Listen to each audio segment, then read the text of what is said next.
Friends 1960ஸ்ல Elizabeth மகாராணி India வந்தாங்க. அப்போ அவங்க பயணிச்சது விண்ட்சர் கார்ல. எம்ஜி விண்ட்சர்ல எப்படி பயணிச்சிருப்பாங்க அப்படின்னு கேக்குறீங்களா? எம்ஜி விண்ட்சர் கிடையாதுங்க. Chrysler Windsor deluxe.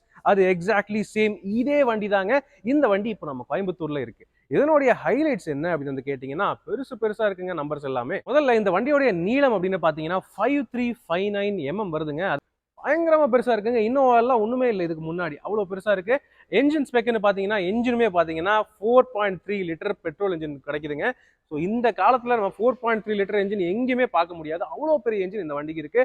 கூடவே ஆட்டோமேட்டிக் கியர் பாக்ஸும் இருந்துச்சு. வண்டியோடைய லுக்ஸ்னு பாத்தீங்கன்னா செம்ம ரிச்சா ராயலா செம்மையா இருக்கு இல்லையா? அந்த காலத்துல வந்து பல தலைவர்கள் எல்லாருமே இந்த வண்டியை வந்து பயன்படுத்தியிருக்காங்க, இன்க்ளூடிங் ஜவஹர்லால் நேரு. அவர் வந்து இந்த வண்டியும் வச்சிருந்திருக்காரு. இது வந்து பாத்தீங்கன்னா இங்க நம்ம கோயம்புத்தூர்ல இருக்கிறது நமக்கு பெருமை தான். மெயினா இந்த வண்டியில நான் வந்து கவனிச்ச ஒரு விஷயம்னு பாத்தீங்கன்னா, பிளாஸ்டிக் எங்கேயுமே கிடையாதுங்க. ஃபுல் அண்ட் ஃபுல் மெட்டல் தான். இது மெட்டல், இது மெட்டல், இது மெட்டல், எல்லாமே மெட்டல். ஸோ செம்ம ஹெவியான பயங்கரமான பெரிய வண்டியா இருக்கு. ஓட்டுறதுக்கு எப்படி இருக்கும்னு நினைச்சு பாருங்க. மெயினா இந்த வண்டியை பொறுத்தவரை இன்னொரு ஹைலைட் என்ன பாத்தீங்கன்னா, இது வந்து 3 டோர் வெர்ஷன். அதாவது பாத்தீங்கன்னா 2 டோர்ஸ் தான் இருக்கு சைட்ஸ்ல. கன்வெர்டபிள் டைப்பும் கூட. ஸோ இது வந்து இந்த ரூஃப் வந்து நீங்க கீழே இறக்கி வச்சுட்டீங்கன்னா அப்படியே ஃப்ரெஷ்ஷா வாங்கிட்டு போகலாம். மெயினா இதனுடைய பில்ட் குவாலிட்டின்னு பாத்தீங்கன்னா இங்க நீங்க பாக்கலாங்க. டோரே எத்தனை பெருசு இருக்கு பாருங்களேன். அவ்வளவு தடியா இருக்கு. ஸோ செம வெயிட்டுங்க. இந்த வண்டியை அப்படியே இந்தியாவுக்கு இம்போர்ட் பண்ணியிருக்காங்க. அதனால பார்த்தீங்கன்னா இது லெஃப்ட் ஹேண்ட் டிரைவாக தான் இருக்கு. ஸ்டீரிங் வீலுமே நீங்கள் பார்க்கலாம். பெரிய rim stainless steel steering wheel தான் கொடுத்துருக்காங்க. பார்க்கறதுக்கே அவ்வளோ ப்ரீமியமாக இருக்கு. இன்ஸ்ட்ருமெண்ட் கிளஸ்டர்லையுமே ஃபுல்லி அனலாகான இந்த ஸ்டெயின்லெஸ் ஸ்டீல் ஃபினிஷ் தான் கொடுத்துருக்காங்க.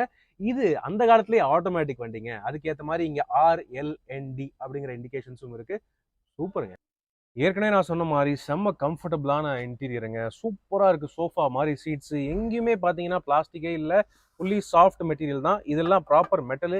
எங்கேயுமே பிளாஸ்டிக் இல்லாததே ஒரு ப்ரீமியமான ஃபீல் தான் இருக்குது. அங்கே நீங்கள் பார்க்கலாம் அந்த கழுகு அந்த சிம்பிள் வந்து எனக்கு 1/2 மைல் தூரத்துக்கு தள்ளி இருக்குது. அவ்வளோ பெரிய வண்டி இது.